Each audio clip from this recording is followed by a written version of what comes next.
Bismillahirrahmanirrahim. Pada pengajian yang berlalu kita telah membicarakan surat Al-Anfal ayat yang ke-65 berisi perintah kepada Nabi Sallallahu Alaihi Wasallam agar mengobarkan semangat para mukminin untuk berperang. Tapi perlu juga kita ingatkan, perang ini dilakukan kalau tidak ada lagi jalan untuk berdamai dengan musuh. Jadi perang itu satu-satunya jalan untuk ditempuh. Karena pada ayat yang ke-61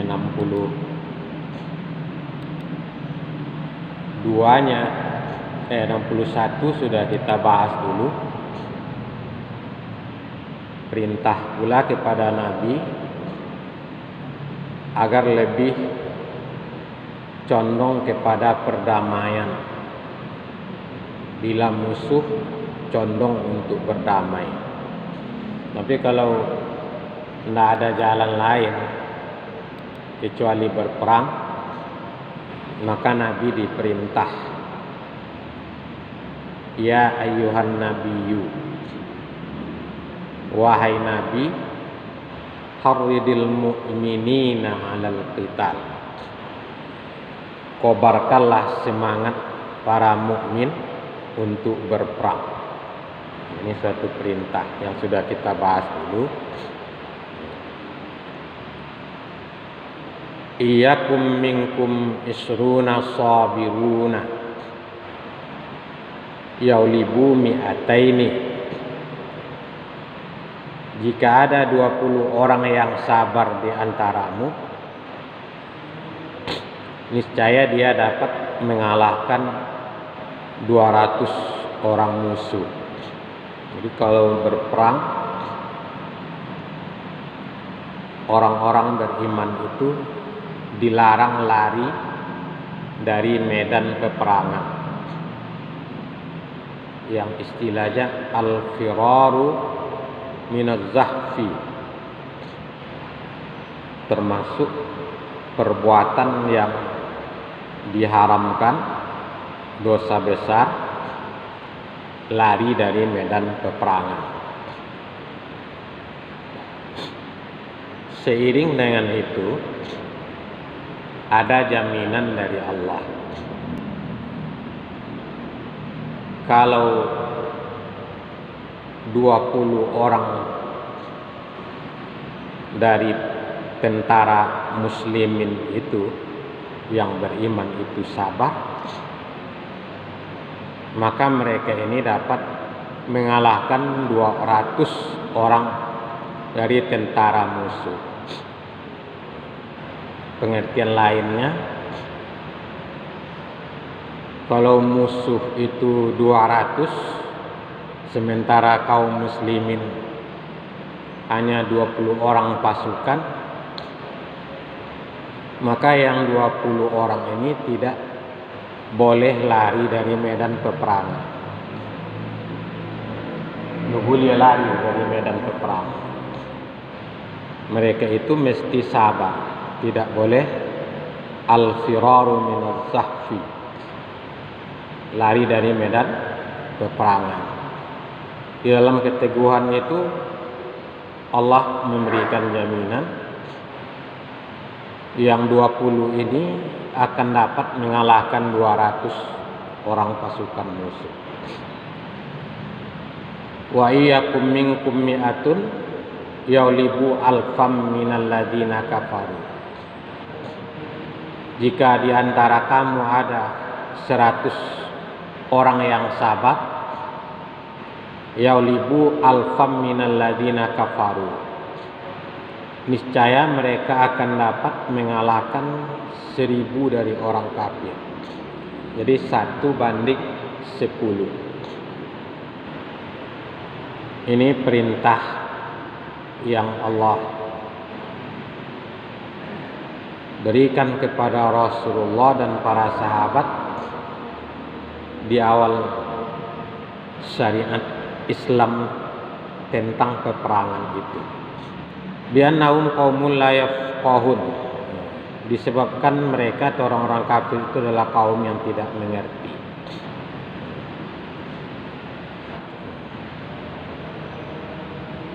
Perintah pada ayat 65 ini ternyata dalam berikutnya terasa berat oleh kaum muslimin. Maka pada ayat 66 Allah memberikan keringanan. Al-ana khaffafallahu ankum wa alima anna fikum dha'fa fa iyyakum minkum mi'atun sabiratun yaulibu mi'ataini wa iyyakum minkum alfun yaulibu alfaini biiznillah wallahu ma'as sabirin. Al-ana, sekarangnya waktu ayat ini diturunkan. Khaffafallahu ankum, Allah telah memberi keringanan kepada kamu, meringankan kepada kamu. Wa alima anna fikum dha'fa, dan dia telah mengetahui bahwa pada kamu ada kelemahan. Kalau yang tadi 1:10, yang satu ini tidak boleh lari dari medan peperangan. Sekarang Allah tahu di antara kamu itu ada kelemahan, justru itu Allah memberikan keringanan.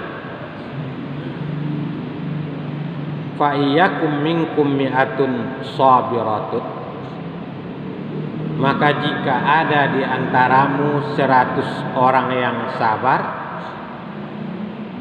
yaulibu mi'ataini,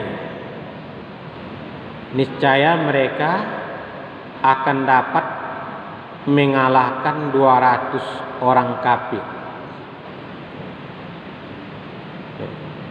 Jadi 200 pasukan musuh, kita hanya kira-kira 100. Maka yang 100 ini tidak boleh lari dari medan peperangan. Tidak boleh al-firar, lari dari medan peperangan. Jadi dari 10:1 menjadi 2:1 keringanan. Wa iyyakum minkum alfun yaulibu alfaini biiznillah. Jika di antaramu ada 1000, niscaya 1000 orang yang sabar, maksudnya niscaya mereka akan dapat mengalahkan 2000 orang biiznillah, dengan izin Allah. Wallahu ma'as sabirin. Di sini ayat wallahu ma'as sabirin itu secara khusus sabar di medan peperangan. Walaupun ma'as sabirin ini umum, tapi yang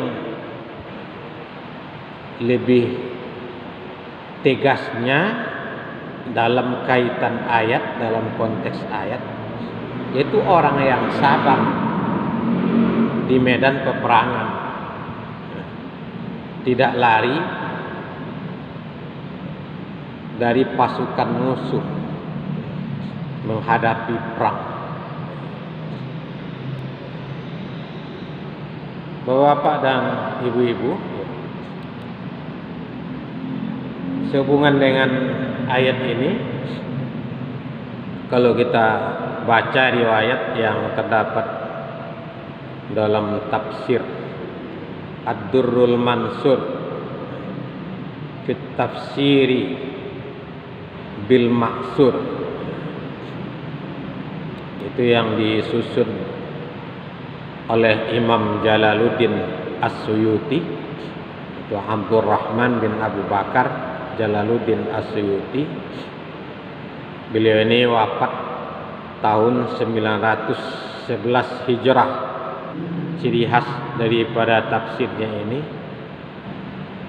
ia menafsirkan dengan hadis, dengan maksur lah, dengan asar, tafsir ayat dengan hadis atau riwayat asar. Akhrajal Bukhari wa Ibnul Munzir wa Ibnu Abi Hatim wa Abu Shaykh wa Ibnu Mardawayh wal Baihaqi fi Syu'abil Iman. Al-Bukhari mentahrijkan, begitu juga Ibnu Munzir, Ibnu Abi Hatim, Abu Shaykh, Ibnu Mardawayh, begitu juga diriwayatkan atau ditahrijkan oleh Al-Baihaqi di dalam Syu'abil Iman min tariqi Sufyan bin Amr bin Dinar, melalui jalur riwayat Sufyan bin Amr bin Dinar an Ibni Abbas radhiyallahu anhuma qala, yang bersumber dari Ibnu Abbas radhiyallahu anhuma. Ibnu Abbas berkata, lamma nuzilat, tatkala turun ayat iyyakum minkum isruna sabiruna, jika di antaramu ada 20 orang yang sabar, yaulibu mi'ataini, niscaya mereka dapat mengalahkan 200 orang tentara kafir. Wa iyyakum minkum mi'atun yaulibu alfan, jika ada di antaramu 100 orang yang sabar, niscaya mereka dapat mengalahkan 1000 orang pasukan kafir. Kata Ibnu Abbas, yaitu surat yang kita baca tadi, surat Al-Anfal ayat yang ke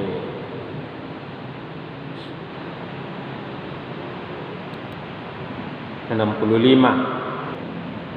Fakataba alaihi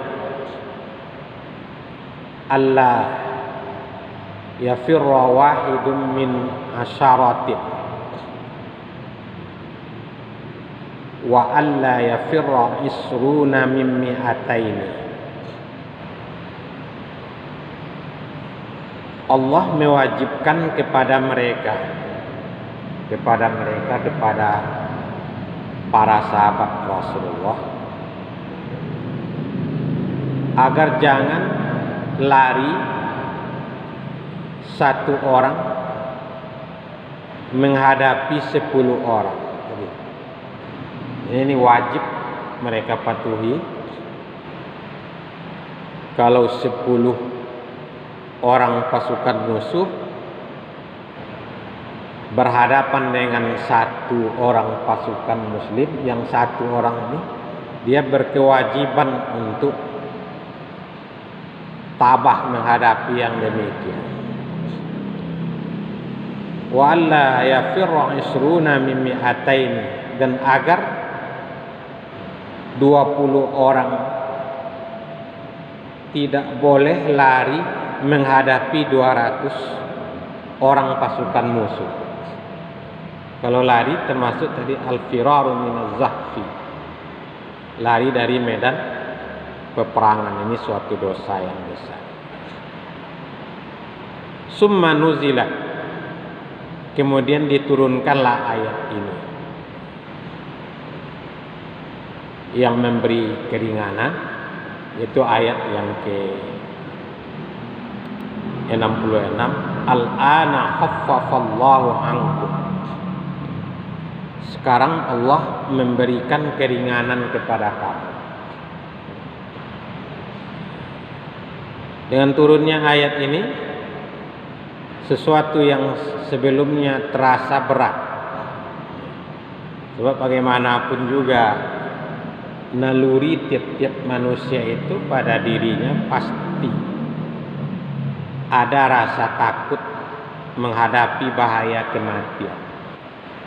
Hal ini juga ada hikmahnya, seperti yang sudah kita sampaikan dulu. Kalau tidak ada naluri rasa takut menghadapi bahaya itu, celaka pula manusia ini. Orang ugal-ugalan naik kendaraan di jalan raya, padahal kendaraan sedang ramai-ramainya, kencang-kencang pula itu. Akibatnya apa? Itu takutnya belantak lah, akhirnya banyak yang mati sia-sia. Tapi dengan keyakinan yang teguh kepada Allah, rasa takut menghadapi kematian itu bisa ditekan, malah dikalahkan. Maka sekarang ini dengan adanya yang seperti itu, akhirnya Allah memberi keringanan 1 banding 2. Fakataba, lanjutan di dalam kitab Ad-Durrul Mansur fit Tafsir bil Maqsud. Fakataba alla yafirra mi'atut min mi'ataini. Lantas Allah mewajibkan agar jangan 100 orang pasukan muslimin itu lari menghadapi 200 orang pasukan kafir, pasukan yang di luar Islam, pasukan kafir, pasukan musuh. Ini keringanan dari 10 banding 1 menjadi 2 banding 1. Qala Sufyan mengatakan, wa qala Ibnu Sabramah radhiyallahu anhu, Ibnu Sabramah radhiyallahu anhu mengatakan, wa aral amra bil ma'rufi wan nahya anil munkari misla haza. Ini pendapat Ibnu Sabramah. Wa ara, dan saya berpendapat, saya di sini Ibnu Sabramah yang dikutip oleh Sufyan. Saya berpendapat al-amru bil ma'ruf wan nahya 'anil munkar berkenaan dengan amar ma'ruf dan nahi munkar misla hadza adalah seperti ini. In kana rajulaini amarahuma, jika seseorang muslim itu melihat 2 orang pelaku kemungkaran, maka hendaklah dia beramar ma'ruf kepadanya. Ini pendapat kan, bukan perintah pula. Tapi pendapat atau penafsiran yang diambil kesimpulan oleh Ibnu Sabramah dalam beramar ma'ruf nahi mungkar. Katanya kalau yang dihadapi dalam amar ma'ruf nahi mungkar itu dua orang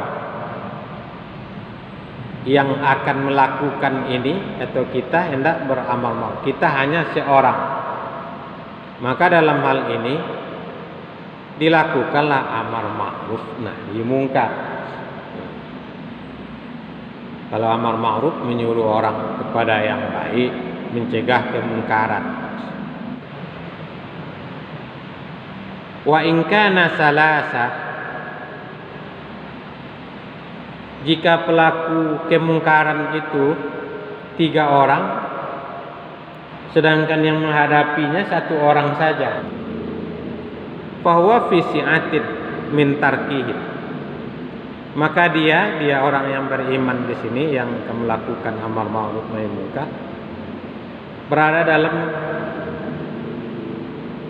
keluasan. Artinya enggak diperintah lagi untuk amar ma'ruf nahi mungkar. Kalau dia ingin memberi amar ma'ruf nahi mungkar enggak apa-apa. Tapi kalau dia diam saja enggak apa-apa, itu nasihat.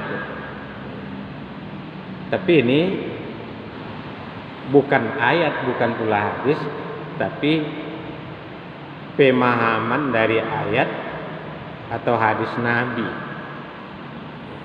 penafsiran dari Ibnu Sabramah. Bukan saja ini yang menyangkut perang, tapi juga dalam amar ma'ruf nahi mungkar. Sebab dikutipkan dalam tafsir Jalaluddin As-Suyuti dalam tafsirnya ini, tentu bukan dapat dilutik, tapi pengertian yang diambilnya dari ayat tadi. Bisa kita pahamkan? Ya. Kalau orang nengkan kita cegah dari kemungkaran itu, awak surah kurang tu berdua lakukan amar ma'ruf nahi mungkar, kata Ibnu Sabramah. Itu dia mengambil kesimpulan dari kaitannya dari ayat tadi. Tapi bertigonya kan awak surah di situ enggak apa, diberi keluasan sebenarnya, ingin lakukan tentu saja tidak jadi masalah. Tapi diam saja tidak kena lagi dari amar ma'ruf nahi mungkarnya. Kemudian wa akhrajal Bukhari wan Nahas fi nasikhihi. Imam Al-Bukhari mentahriskan juga dengan An-Nahas di dalam kitab nasihnya. Wa Ibnu Mardawai wal Baihaqi fi sunanihi, dan Ibnu Al-Baihaqi dalam sunannya. An Ibnu Abbas radhiyallahu anhuma, yang bersumber dari Ibnu Abbas radhiyallahu anhuma, qala, ia berkata, lamma nuzilat, tatkala turun ayat iyyakum minkum isruna sabiruna, ayat yang kita baca tadi, itu ayat yang ke-65. Syaqqa zalika 'alal muslimin, yang demikian itu terasa berat bagi kaum muslimin. Hina furida 'alaihim, di mana dipardukan kepada mereka, alla yafirra wahidun min asharati, diwajibkan bahwa satu orang tidak boleh lari menghadapi 10 orang. Kan boleh. Boleh tentu. Kalau awak 1 lawan 1 ya pun boleh jawab. 1 lawan 1 saja ontok je pakai. Tapi sahabat-sahabat di sini enggak. 1 lawan 10. Justru itu sahabat-sahabat dulu mempersiapkan diri untuk perang. Mulai dari persiapan mental sampai persiapan fisik. bahkan anjuran untuk olahraga yang sifatnya kewiraan. Rasulullah malah menganjurkan olahraga yang memperkuat fisik, as-sibahah seperti berenang, seperti menunggang kuda, apalagi keterampilan dalam menggunakan senjata, menembak, armaya, menembak itu. Justru itulah persiapan menghadapi itu oleh Rasulullah juga seiring dengan persiapan iman, persiapan fisik. Kalau gini anak-anak muda kita ada juga yang untuk olahraga yang sifatnya fisik, tapi yang mau main HP-nya lah daripada menguatkan fisik. Jadi kembali kepada tadi, berat terasa, faja'at takhfif, lalu datanglah keringanan. Jadi ayat yang sama dengan riwayat yang sebelumnya yang dikutipkan oleh siapa namanya, Jalaluddin Asyuyuti dalam tafsirnya, yaitu Ad-Durrul Mansur fit Tafsir bil Maqsur, dengan kesimpulan bahwa ketentuan di dalam peperangan, kaum muslimin itu tidak boleh lari dari medan peperangan. Kalau sebelumnya dengan ketentuan 10 banding 1, 10 orang musuh, 1 orang pasukan muslim. Ini yang satu ini tidak boleh lari. Akhirnya diberi keringanan 2 banding 1. 2 orang pasukan musuh, sedangkan dari pasukan muslim hanya 1 orang, yang satu ini tidak boleh lari dari medan peperangan.